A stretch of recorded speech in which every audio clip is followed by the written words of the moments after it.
le bullshit du Made in France, et le Made in France est un fourre-tout monstrueux. Il y a encore des étapes, tu vois, en totale transparence avec toi, il y a encore des étapes pour améliorer, pour faire grandir le Made in France. C'est parti, on est là aujourd'hui, une petite émission sympathique. On va rentrer dans votre tête, on va vous poser des questions pour savoir un peu comment vous vivez l'entrepreneuriat. Et dans quelques minutes, on va aller se balader dans votre entreprise, l'atelier de la casquette. C'est ça, j'ai bien.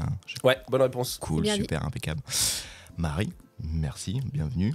Eh ben merci, bienvenue surtout à toi. Merci. Pierre, bienvenue. Eh ben, merci beaucoup d'être venu et bienvenue chez nous. Top. Petite première question. Marie, est-ce que tu peux l'introduire? Est-ce que tu peux le présenter? Ah, j'aime bien ça. Ouais. Eh ben Pierre, c'est l'extravagant de la société, c'est le dynamisme de la société.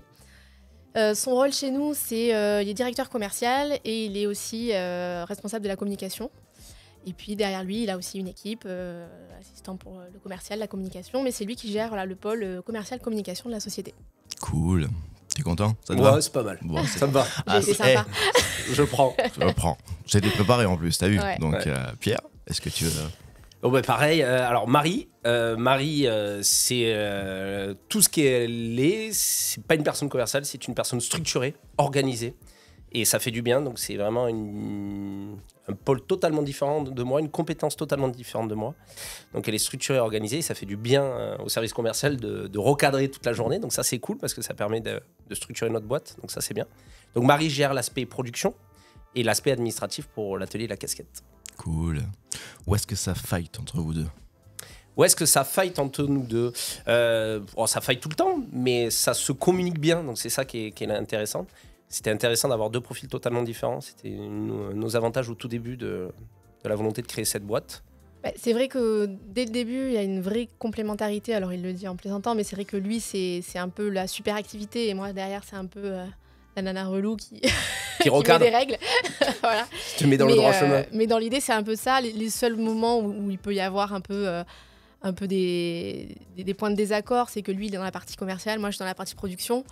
Et des fois, j'ai des contraintes, lui, il a des besoins, et qu'au milieu, il faut se mettre d'accord. C'est bon, voilà. ça. Donc, en fait, c'est plus les clients qui ont des exigences, et derrière la production, qui a des contraintes. Donc, il faut qu'on se mette d'accord. Ça arrive jamais qu'ils te Ça vendent arrive des jamais, trucs à la fois, ça arrive tout le temps, mais c'est jamais des choses qui sont... En fait, c'est un juste milieu entre nous deux. Un équilibre. C'est qu'il y a des contraintes de production, il y aura toujours des contraintes de production. Moi, le commercial, je veux vendre presque tout et n'importe quoi.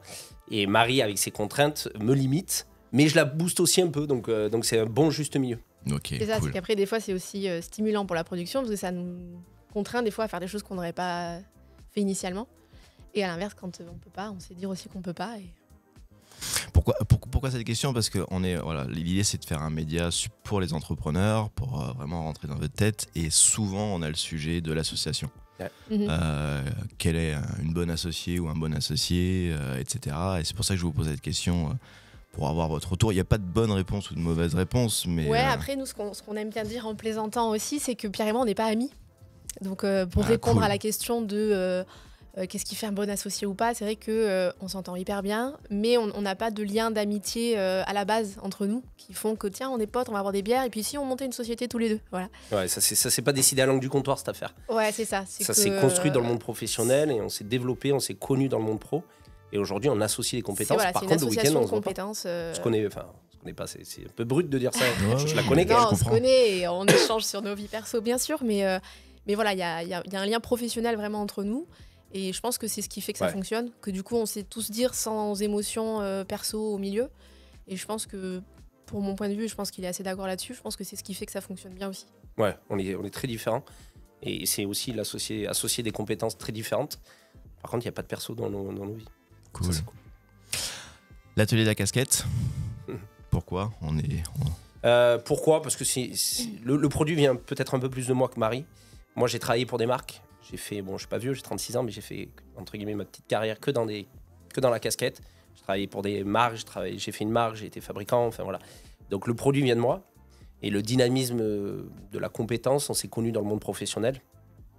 Moi, j'avais des fortes ADN commercial, communication, image, produit. Et Marie, elle était structurée import. Et ça permet aujourd'hui d'associer les compétences. Ouais. Bon, cool. Donc, l'étincelle, c'est toi qui as eu l'idée? Non, l'idée, elle vient à deux. L'idée, pour le coup, elle vient à deux autour d'une discussion en rigolant, tiens, si on faisait ça. Et puis, à l'époque, on était l'un et l'autre dans des projets perso qui se prêtaient pas trop à l'entrepreneuriat à ce moment-là. Et moi, je suis partie faire une autre expérience professionnelle entre-temps. Et quand Pierre a quitté son dernier job, on s'est recontacté et on s'est dit, tiens, l'idée qu'on a eue il y a quelques temps, pourquoi pas la faire aujourd'hui ? Et pour le coup, sur nos vies pro et perso, c'était un bon aliment de planète. Et ça s'est lancé comme ça, vraiment, de façon très simple. On s'est retrouvés au bon moment. Ouais. Autour d'une pizza chèvre miel. On la raconte souvent. L'atelier à la casquette est né autour d'une pizza chèvre miel. Ouais, Ok, c'est ça. d'accord. On fait quoi ici alors? Parce que... concrètement, ici, on fait ça. Ce que tu as devant les yeux, c'est une casquette made in France, totalement made in France. Pour ce cas-là, alors celle-là, ce qu'on vous montre aujourd'hui, c'est la casquette de la marque Tuffery, Atelier Tuffery, qui est un fabricant de jeans à Florac. C'est une belle histoire et on voulait vraiment la mettre en avant, cette casquette, parce qu'elle raconte un peu ce qu'on sait faire. Concrètement, on part d'un rouleau de tissu qu'on va découper en emporte-pièces, un peu comme la pâtisserie, mais un peu plus compliqué que ça quand même, qu'on va assembler, marquer dans notre propre atelier à Montpellier. Et ça, c'est une casquette 100% made in France. Le jean Tuffery est fabriqué en France, le cuir à l'arrière est fabriqué en France. On est sur une casquette France. Cool. Qu'est-ce qui est dur dans ce produit? Ah là, c'est ça. Posez la question à Marie là. Qu'est-ce qui est dur dans ce produit? Ce qui est un peu spécifique pour nous, c'est que c'est une matière qui vient pas de chez nous. Okay. Et comme toutes les matières qui viennent pas de chez nous, on a besoin de les tester, de faire du prototypage et de vérifier comment ça fonctionne. C'est une matière qui était un peu plus épaisse que ce qu'on avait l'habitude de travailler, donc il a fallu la travailler différemment. Après, ça reste quand même la même trame qu'un coton classique qu'on a l'habitude de travailler. Et la seule difficulté, c'est l'exigence produit, quoi. C'est d'avoir l'envie de sortir un beau produit qui colle à l'ADN du client et qui est sympa. Okay.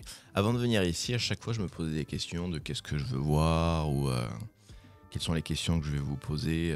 Je vais jouer un modèle dans ma tête. Bon, souvent, j'oublie ou souvent, je me dis non, je vois d'autres choses, donc je pose d'autres questions. Mais la question que je me suis posée, c'est ça. C'est-à-dire que j'ai cru comprendre que vous avez évolué dans votre trajectoire. Vous achetiez, la production était ailleurs et que depuis quelque temps, vous avez décidé d'installer la production ici. Et ça, j'aimerais bien avoir votre regard dessus parce que c'est un vrai change.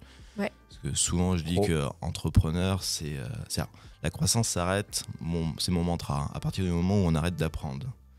Et donc, j'ai l'impression que vous devez apprendre énormément de choses ces derniers temps. À cette année, on a appris énormément de choses. On intègre une compétence, en fait. Ouais, et donc ça, j'aimerais bien avoir déjà votre regard là-dessus. Déjà, un peu sur l'historique de la société. Nous, ça fait 6 ans qu'on est en activité sur l'atelier de la casquette. À l'origine, on était importateur Asie. C'est-à-dire qu'on faisait fabriquer nos produits uniquement au Vietnam avec des ateliers partenaires. Et nous, on était commerçants en import et on revendait en France des produits qu'on avait fait fabriquer sur mesure à l'étranger. Juste avant le Covid, on a rapatrié de la production, en tout cas en partie, sur du Made in Europe. On travaillait avec la Pologne et donc on faisait fabriquer nos produits en Pologne, toujours sur le même format où on était uniquement intermédiaire d'achat entre l'usine fabricante et le client final. Et à force d'avoir beaucoup de demandes et aussi pour pouvoir couvrir complètement les besoins en termes de casquettes, on a souhaité intégrer le Made in France. Donc initialement, on s'est dit on va faire le même format qu'on fait depuis le début. On va trouver un atelier partenaire pour faire des casquettes en France.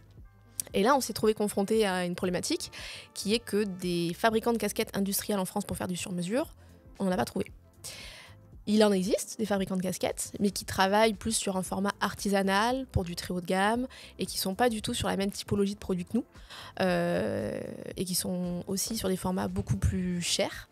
Et nous, notre souhait, c'était vraiment de rester sur notre gamme, qui est le produit publicitaire haut de gamme, mais qui est quand même un produit d'image. Et donc, on s'est dit, si on montait l'atelier de la casquette. Donc à l'origine, comme beaucoup de projets, ça s'est fait pendant le Covid. Pour la bonne et simple raison que nous, on avait de la marchandise qui était au Vietnam. Et là, on s'est dit, en fait, plus d'avions, plus de transport, plus de bateaux, plus rien. En fait, notre métier, demain, mais qu'est-ce qui va devenir, quoi ? L'import, d'une manière générale, c'est peut-être plus les métiers de demain. Et donc, de cette réflexion-là, moi, j'ai travaillé un projet, toute seule chez moi sur ma mezzanine. Et je me suis dit, qu'est-ce qu'il faut pour monter un atelier de casquettes en France. Donc j'ai fait ma petite veille, j'ai cherché les machines, les besoins, les RH, le marché, les prix de vente, qu'est-ce qu'on pourrait faire, pas faire, etc. Les besoins. Et un jour, j'ai sorti un petit Excel à Pierre en lui disant « Tiens, j'ai une idée, qu'est-ce que t'en penses ?» Voilà. Et donc l'idée du Made in France est partie de là et c'était il y a 3 ans.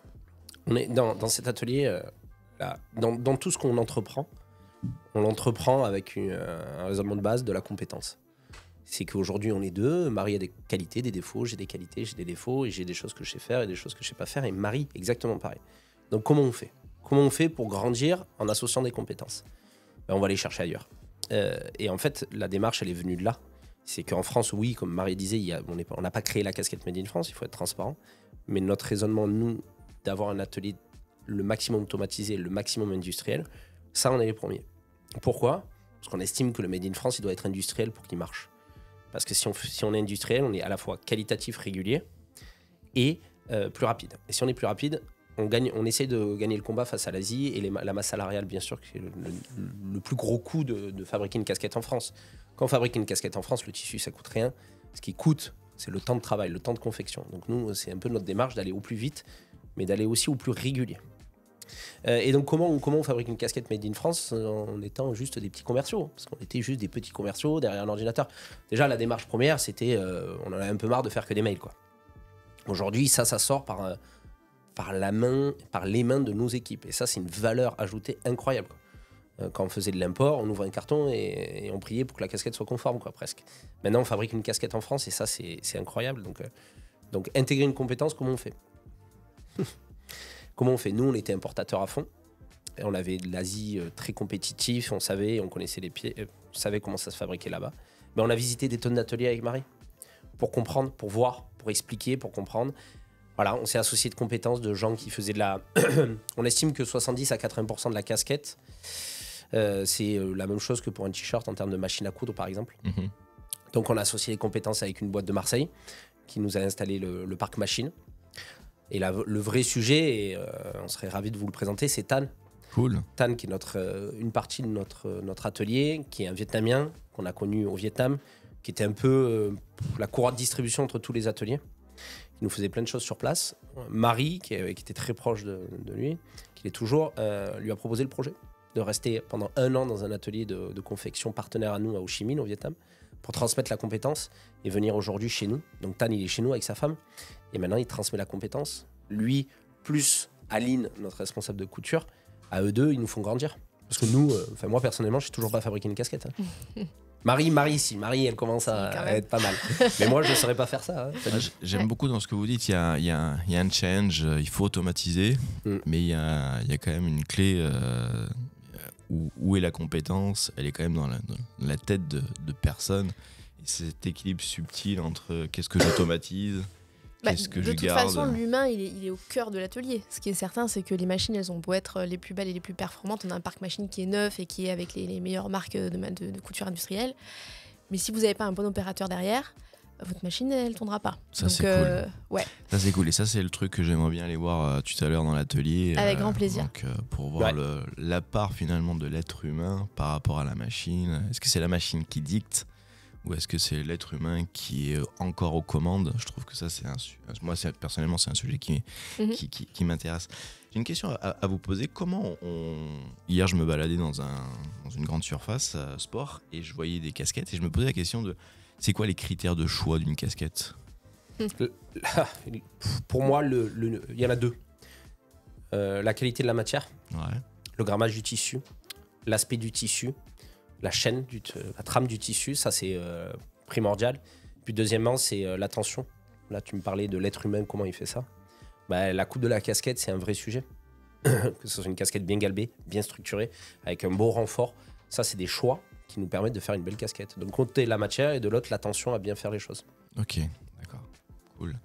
On n'en a pas parlé, c'est vrai, c'est l'atelier de la casquette. C'est quoi en quelques chiffres?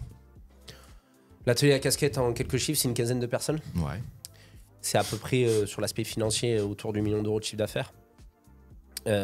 Surtout, nous, on n'a pas vocation à énormément grandir sur notre chiffre d'affaires. Ce qu'on veut aujourd'hui, c'est que la part du Made in France grandisse dans nos chiffres d'affaires. Il faut être transparent et honnête avec tout le monde. Aujourd'hui, on continue l'import parce qu'il répond à des problématiques, parce qu'il nous permet de faire grandir notre atelier sereinement dans la durée. Donc, il nous permet de nous tenir debout. Nous, on a vocation à quitter l'Asie à, allez, on va dire, 5 ans, parce que c'est un délai raisonnable pour que l'atelier soit industriel et soit performant. Donc voilà ce qu'est l'atelier aujourd'hui, une quinzaine de personnes. Ouais. Donc ça, on peut dire, c'est un challenge. Un de vos challenges bien principaux, sûr, ouais. C'est vraiment le challenge principal. C'est quand on parle de rapatrier les prods, c'est exactement ça. Ouais. Aujourd'hui, quand on fait des casquettes, alors là on parle de tufferie, mais on fait des casquettes par exemple pour le Crédit Agricole.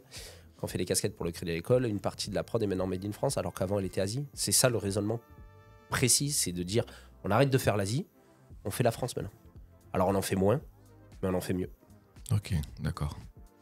Et concrètement dans l'atelier, c'est quoi les problèmes ou les challenges que vous avez tous les jours? Alors, chronologiquement, parce que nous, on a encore peu d'ancienneté sur la fabrication. On a ouvert l'atelier au mois de mai 2023. Le premier vrai challenge, c'était fabriquer une casquette. C'est-à-dire que, comme Pierre l'a dit tout à l'heure, ni lui ni moi, on est issus ni du monde industriel, ni du monde textile. Donc, on partait quand même de zéro. C'est à la fois ce qui était intéressant, une feuille blanche, et à la fois ce qui était complexe.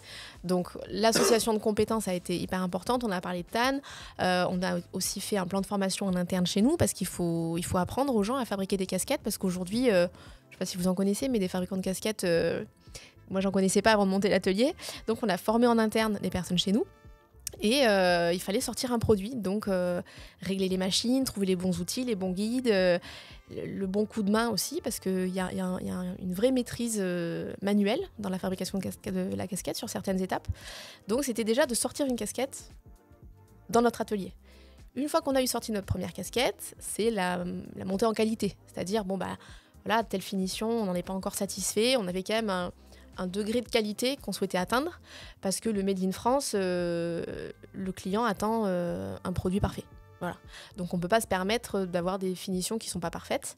Donc on a voulu arriver à un certain niveau de qualité. Et maintenant qu'on est arrivé à un niveau de qualité top, le vrai challenge maintenant, c'est l'optimisation de la chaîne de production. C'est-à-dire que maintenant, on a 9 équipes à la production, 9 personnes à la production. On va grandir petit à petit, donc il faut continuer à recruter, à former. Nous, on est vraiment hyper transparent sur la formation de nos équipes. Il n'y a pas de secret industriel chez nous. On fait visiter l'atelier. Tout le monde sait utiliser toutes les machines. Il n'y a pas une personne qui est spécialisée sur une machine pour des questions de confort de travail, pour des questions d'optimisation du temps de travail commun. Et puis pour l'ADN général de l'atelier, voilà, tout le monde sait utiliser chaque machine. Et donc voilà, l'optimisation de la chaîne de production pour monter toujours en rentabilité de produit, pour avoir un coût de production qui va s'optimiser pour pouvoir vendre nos produits toujours à un meilleur prix et se rapprocher des tarifs. Alors Asie, c'est pas possible, mais au moins des tarifs Europe. Je pense qu'à horizon 18 mois, ce sera déjà pas mal. Ok, ouais.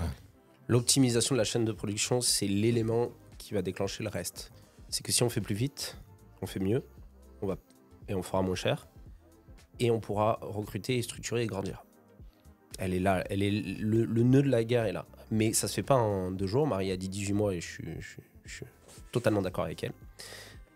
Il y a la problématique commerciale qui est le sujet central qui nous permet de faire grandir notre atelier. Alors l'import continue à vivre et va continuer un peu à vivre chez nous parce que c'est notre socle. Maintenant, c'est le Made in France qui doit prendre le pas. Il le prend petit à petit sur des problématiques et des process et des prospects prêts à porter. Tufferie en est un exemple. Il y a d'autres marques qui nous font confiance, donc ça c'est cool. Nous, notre démarche et notre gros réseau commercial qui vient de l'import, c'est l'objet pub. Aujourd'hui, il y a des entités, on va dire, qui sont précurseurs dans l'objet publicitaire Made in France. La banque et la collectivité sont les 2 secteurs qui doivent grandir chez nous en Made in France. Crédit Agricole en est un exemple. Des villes, des métropoles, des départements en est un autre exemple. Ok, cool. Encore 2-3 questions et après... J'ai plaisir. trop hâte d'aller voir l'atelier parce que l'idée du concept, c'est interview et visite. Je réagis par rapport à ce que tu as dit. L'atelier est ouvert, tout le monde peut venir, il n'y a pas de secret. on est entrepreneur et donc on pose des questions, on a autour de nous des investisseurs, on a des banquiers, etc. C'est quoi votre unfair advantage? C'est quoi le truc qui réellement vous différencie des autres? Ou la barrière à l'entrée? Vraiment, c'est ce truc où, tu sais, de temps en temps, on nous pose la question, ok, t'as besoin de fonds, je vais investir, mais qu'est-ce qui fait que toi, t'es différent, etc. C'est quoi votre... Moi, je pense que c'est la vision entrepreneuriale. Ok. La vision entrepreneuriale de créer quelque chose et d'associer des compétences. Et de se dire, ok, on a monté un atelier Made in France, mais il ne s'arrête pas là. Alors, ça, c'est le côté commercial. Tu vois, tu en parlais des différences tout à l'heure. C'est pour ça qu'il faut qu'elle réponde. C'est pour ça qu'il faut qu'elle réponde. Tu vois, ça l'embête aussi, mais ça la booste aussi. C'est-à-dire, totale remise en question de tout le temps. C'est qu'est-ce qu'on peut faire mieux. Lui, c'est le chaos. Moi, c'est exactement ça. Qu'est-ce qu'on peut faire mieux. Mais après, on va pas de suite aller à la conclusion, mais je pense vraiment qu'il faut quelqu'un qui foute la grouille dans la boîte, et je pense qu'il faut vraiment quelqu'un qui dise arrête de foutre le bordel. Grouille, ou du moins si tu fous la grouille, voilà ce qui va se passer, et c'est un équilibre. Voilà, c'est un certain équilibre, et en fait à chaque fois, mais j'en ai conscience et j'en ai raison et je la comprends, j'ai de la frustration tous les jours. Mais donc c'est un bon entrepreneur. C'est un bon, voilà. J'ai la frustration tous les jours de dire mais putain, pourquoi on peut pas faire ça, pourquoi on peut pas faire ça. Et Marie toute la journée elle me dit allez, ok pour ça parce que ça passe et qu'on va y arriver, que ok. Je te dis, je suis la meuf relou. Mais ça, c'est pas possible. Et tu vois, je me dis, mais merde. Et d'un côté, je me dis, bon, quand même, on avance, quoi. Tu vois, c'est bon. On avance, on a que 6 ans, quoi. On avance. Donc, je pense qu'un des secrets de l'entrepreneuriat, c'est toujours booster, c'est jamais rester sur des acquis. Pour moi, la réussite, elle se justifie par là, quoi. Cool. Vous êtes membre du réseau Entreprendre? Ouais. Je l'ai passé parce que sinon le gars qui est derrière qui nous regarde, Gilles, il va me dire ouais, qu'est-ce que tu Non, mais très sérieusement, vous êtes membre du réseau Entreprendre, vous êtes accompagné? Ouais, par François et Marion. Ouais. Quel est attention, c'est pas le pire conseil que vous avez eu, mais pas de vos accompagnateurs. Mais en tant qu'entrepreneur, on a souvent des conseils de tout le monde. Vous êtes d'accord avec ça? Ouais, alors je dirais pas que c'est un conseil, mais je dirais que c'était une mise en garde qu'on nous a donnée, et qui, pour le coup, qu'on n'a pas vraiment suivi, et qui, pour le coup, on a bien fait de pas vraiment la suivre. C'est que beaucoup de personnes nous ont dit « Oh là là, mais tu vas voir, trouver du personnel pour monter ton atelier de couture, tu vas pas y arriver. » C'est chaud. Hein. Ça va être l'enfer. Il n'y a pas de compétences, souvent, les gens ils n'auront pas envie, tu trouveras pas des bons profils, etc. Et tout le monde nous a mis en garde sur le recrutement. Du coup, alors c'est peut-être grâce à ça aussi, on l'a beaucoup travaillé. On a fait un plan de formation, on a fait des recrutements sur plusieurs typologies de profils différents, on a fait venir des compétences de l'étranger. On a vraiment diversifié beaucoup nos compétences. Mais en fait... ça s'est super bien passé. En fait, on a fait un plan de formation avec Pôle emploi. Il y avait eu, je sais pas, 40, 50 CV. On en a sélectionné 10. Ils sont restés 3 mois. Le premier jour, on nous a dit, dans les 10, déjà, vous allez en perdre 2 la première semaine. Non, sur les 10, il y en a un ou deux qui ne viendra pas le premier jour. Pas le premier jour. Et il y en a un ou deux qui n'ira pas au bout de la formation. En fait, ils ont tous fini la formation avec la banane et ils avaient tous envie de rester chez nous. Donc, Après, Marie a très raison. On a eu ce conseil-là, mais on est allé dans le détail. C'est-à-dire qu'aujourd'hui, ce que vous pouvez voir là, notre atelier qu'on va voir en vidéo après, cool. C'est pas un atelier, c'est pas un hangar avec 12 mètres de hauteur, mal isolé. Non, on est dans des conforts de travail, dans une localisation. On est avenue du Marché-Gare à Montpellier. C'était aussi ça. On aurait pu être dans un trou perdu, qu'en termes de gestion, de logistique pour notre personnel, ça aurait pu être compliqué. Là, on est avenue du Marché-Gare. Il y a du bus de partout. Il y a du tram pas loin. Ça aussi, ça participe au confort de travail. Et donc, en fait, on a eu zéro problème, on va dire RH. Ok. Pour le moment. C'est un vrai sujet parce que mon métier c'est d'accompagner les dirigeants et je le fais aussi bénévolement via le réseau Entreprendre et souvent on se pose la question de qu'est-ce qu'un conseil, qu'est-ce qu'une orientation, une bonne orientation, une mauvaise orientation, et souvent je dis qu'une décision elle est bonne que quand elle est prise, et c'est pas parce que toi dans ton monde tu penses que dans la réalité, à l'inverse, le meilleur conseil que vous avez reçu c'est quoi? C'est lequel? Le meilleur conseil, c'est de croire en nous. C'est qu'à chaque fois qu'on a présenté notre projet, il a toujours, même par les financiers, été hyper bien accueilli. C'est genre, ok, go, allez-y, quoi. C'est une super idée. Tu vois, tu as fait une passe décisive à Réseau Entreprendre. Réseau Entreprendre, ils ont été ultra motivés dans notre projet, quoi. D'entrée de jeu, ils nous ont suivis. Ils ont posé 1000 questions. En fait, ce qui est très intéressant quand on présentait le projet, mais rendez-vous, il durait 25 heures. Quoi, parce que tout le monde nous posait Ça plein de questions. pas. Comment, et pourquoi, et ça, et si, et mi. C'est qu'en fait, ils étaient imprégnés du projet, quoi, tu vois. Et donc ça, c'est hyper intéressant, hyper motivant, quoi. Cool. J'ai quelque chose à vous proposer. J'en avais parlé au gars qui me filme derrière. Ouais. On a lancé un concept qui s'appelle Walk the Talk. Donc c'est une émission où on veut vraiment interviewer des dirigeantes et des dirigeants pour comprendre ce qu'ils incarnent et derrière aller faire des vidéos derrière sur le terrain. Et donc en préparant, on s'est dit nous on veut notre casquette. Donc Walk the Talk. Donc est-ce que ça vous dit de nous la faire? Bah oui. Ouais, carrément. Ça c'est cool. On vous l'achète. Hein. Vraiment, non, parce que j'en veux au moins un peu quand même en quantité. Et je me dis que ça peut être super sympa pour pouvoir les distribuer déjà à l'équipe et en plus aux différentes personnes que je vais interviewer au fur et à mesure de l'année. Donc, cool. Donc voilà, c'est Walk the Talk, c'est pas Réseau Entreprendre. Hein. Je veux dire, Gilles, fallait avoir l'idée. Je veux dire, voilà. La question que je me pose, c'est comment j'attaque le sujet. C'est-à-dire, vous voulez m'accompagner? On va se faire une casquette Walk the Talk. C'est quoi les questions que vous allez me poser pour essayer de me faire la super casquette? En fait, nous, mon ADN très commercial, c'est de m'imprégner du client. Ok. Qui il est. Ok. Qu'est-ce qu'il fait. Ok. Pourquoi il veut le faire. Intégrité. Quelle est l'utilité. L'idée, c'est... c'est cool, tu me poses des questions. Ouais. Donc c'est toi qui as pris en main l'interview, ça j'aime. J'en ai marre du zéro bullshit. J'en ai marre de l'entrepreneuriat ou du conseil bullshit et j'en ai marre du côté très abstrait, pas terrain, etc. D'où le terme Walk the Talk, c'est vraiment incarne ce que tu dis. Bah en fait, je reprends l'exemple de Marie tout à l'heure, l'atelier il est totalement ouvert, on vient voir. Ok. Parce qu'aujourd'hui, nous on travaille beaucoup dans l'objet publicitaire. Il y en a plein qui nous ont dit mais c'est faux ce que vous faites, c'est pas vrai. Je dis tiens, prends l'adresse, viens nous voir. Viens voir ce que c'est réellement de fabriquer une casquette en France. Et ça, c'est le vrai sujet de visibilité. Marie l'a dit dès le début de l'entretien, de visibilité, parce que ouais, c'est là. Viens voir, c'est là, c'est derrière. Je pense que la caméra voit un peu une partie de l'atelier, et ça, c'est le vrai truc. Souvent, on nous pose la question, est-ce que vous avez des labels, est-ce que vous êtes... Enfin voilà, ils veulent avoir un produit bio avec des labels X ou Y. Et en fait, nous, notre meilleure réponse, c'est mais le meilleur label qu'on puisse proposer, c'est ce qui est là derrière nous. C'est de venir voir les hommes et les femmes qui travaillent dans l'atelier, le produit qui sort de chez nous, et l'authenticité et la beauté de notre travail, elle est là en fait. Et volontairement, on n'a pas encore déposé de dossier pour avoir des labels, parce qu'on n'y croit pas trop à tous ces labels, nous, parce que pour s'y être intéressé, on trouve qu'ils sont pour le coup pas assez vertueux par rapport à ce que nous, on croit. Donc notre propre label, c'est l'atelier, et c'est de faire visiter notre atelier, de montrer nos compétences, de montrer nos opérateurs, nos couturières et leurs compétences. C'est la meilleure vitrine. On prend le même exemple, Julien Tuffery, que moi j'ai mis 6 mois à contacter. Quand il est venu ici, il m'a dit j'y croyais pas. Pendant des mois et des mois, il m'a dit c'est pas vrai ce que tu fais.